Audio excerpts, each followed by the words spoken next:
Man, am I looking forward to digging into this. Let's see what we got here.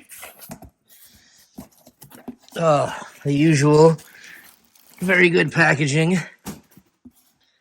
And something really sweet in here.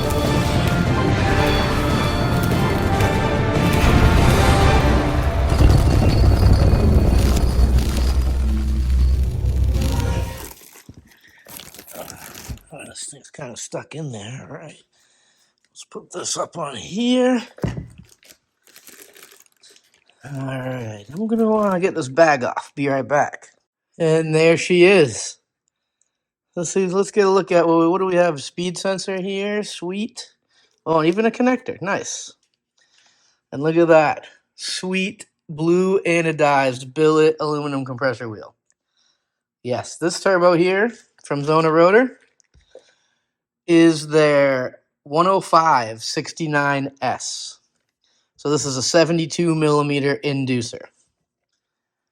And this thing is beautiful. If you've never seen a Zona Rotor turbo up close or in person, you got this billet stainless center section, which is really super nice. Really nice backing plate there. This thing is super compact for how big this turbo is for a 72 millimeter inducer. It's got a 69 millimeter turbine wheel featuring Zona Rotor's UHF technology. You see that? Every other wheel cut down. You see how you could see way down in there? That's optimizing flow right there. And that missing material makes this wheel a lot lighter. So I'm real excited to get this thing on my car. This block got hot tanked and a lot of my paint came off, so I got it masked up. I used the old screwdriver on the edge trick to cut it perfect, and I'm going to put another coat on this so it looks pretty again. Got the block painted up with a few coats of this Duplicolor product. I think I used VHT engine paint before, but they didn't have it at the parts store. She's all dry, ready to peel this tape off. All right, much better.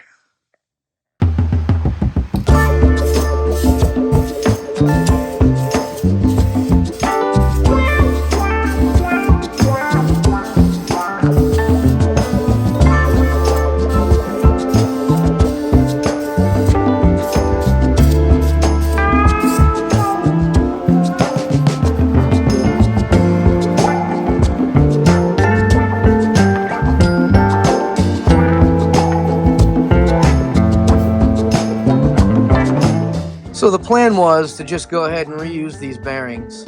And these bearings are in pretty good shape, these main bearings.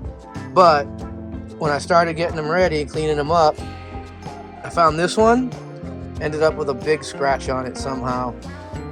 And I'm not gonna reuse that, so I'm gonna have to order a new set of bearings before I can go any further here. So I'll do that.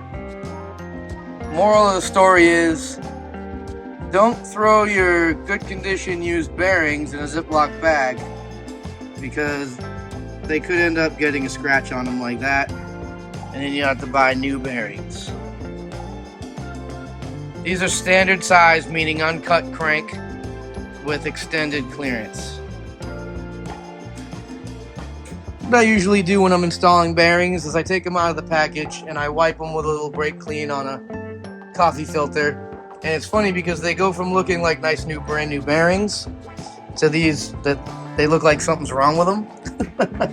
But I assure you they're clean. And I don't know, I've always done it that way. I'm not sure anyone told me to, but I thought they should be clean. If you think something different, tell me in the comments. I'd like to hear.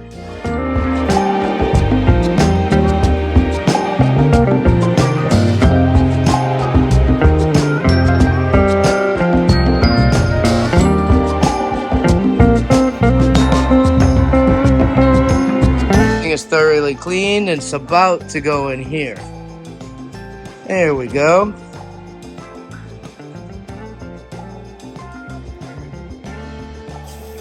I like to lightly screw these in until they stop, and then I back them out like a turn or two because I don't like them butted up in there. I've heard some people say you shouldn't. And also, I like a little bit of length to come back up for when I put the Kigley girdle on there. I have more threads to put the nuts on. Kigley girdle placed on there. Time to torque these mains, 20, 40, 60 in like an X pattern. I get them all like snug up. I do these two, and then I do this like sort of like a head pattern. But once they're snug up and I'm torquing them, I do these two. Then I do this in an X pattern, and this in an X pattern. 20, 40, 60. ARP specs. These babies are up next. I'm gonna reuse these bearings, except for number 4. As a YouTuber that doesn't hide his failures, I actually put the number 4 rod cap on backwards.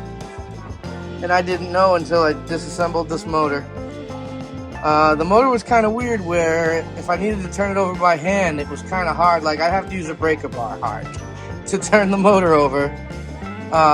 Just to get it to move, like slightly. Once it moved, I could spin it, no problem. I thought maybe I had a ring going bad, something was sticking. I was like, well, when it's time, it'll be time. So kept running it, and then I got to this point, took it apart. Sure enough, that cap was hung backwards, and that's what that bearing looked like.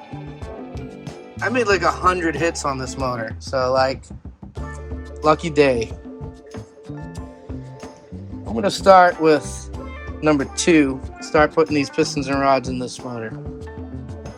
To give you a closer look at what I'm doing here, I'm just checking the rings, you know, when I'm holding it in my other hand, making sure the rings are free and can move around. I'm gonna lubricate them a bit. I'm gonna lubricate this pin a bit, and I'm just gonna put these back in because these bearings look really great.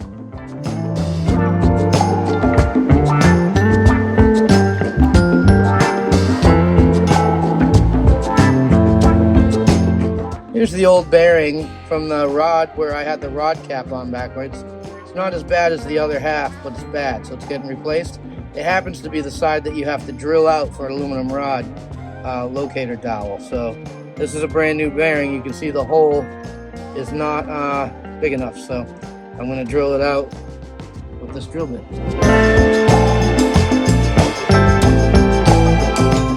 Okay, so something I've talked about in my videos before.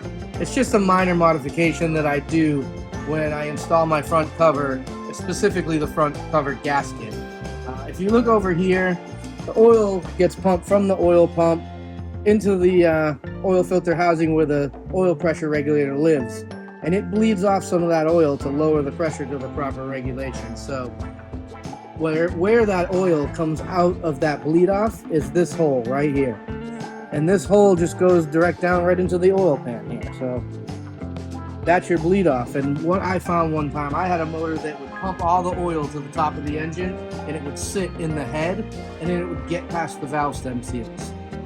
New valve stem seals, all the normal stuff you would do to fix that problem. It constantly would smoke at the end of the track for that reason. When I took that motor apart, I found this piece of paper right here that's on part of this gasket was kind of folded in like this and pinched when the cover went on or the pan went on or both. And it wasn't allowing the oil pressure regulator to do its job. I had sometimes like 113 pounds of oil pressure all the way down the track with that motor. That explains it. So right here is the modification I do. I forgot to do it before I sprayed this gasket, but it's pretty easy to just get in here. Maybe it's not. Cut that there and come up from right here. Cut that there. That's all you need to do. Alright, I got that thrown together. I just gotta tighten all these M10s. Tighten them to 20. No, I'm sorry. 14 to 16. I do them to 16. And then this one's 20 to 25. I do 24. If you're looking for secrets. Got some stuff done there. Got this oil pickup tube on here. It's modified for drag cars, so it picks up the oil and sloshes back in the pan. Got to put the oil pan on next. So besides the full fill block and the stainless O-ring in the head with a receiver groove in the block and a copper gasket, water ports are welded on the head. Up here, we got Kigley race-only springs in here now. Cylinder head's been gone over. And I got some GSC S3 280 degree duration camshafts here that I'm going to try out. Put cheese on it.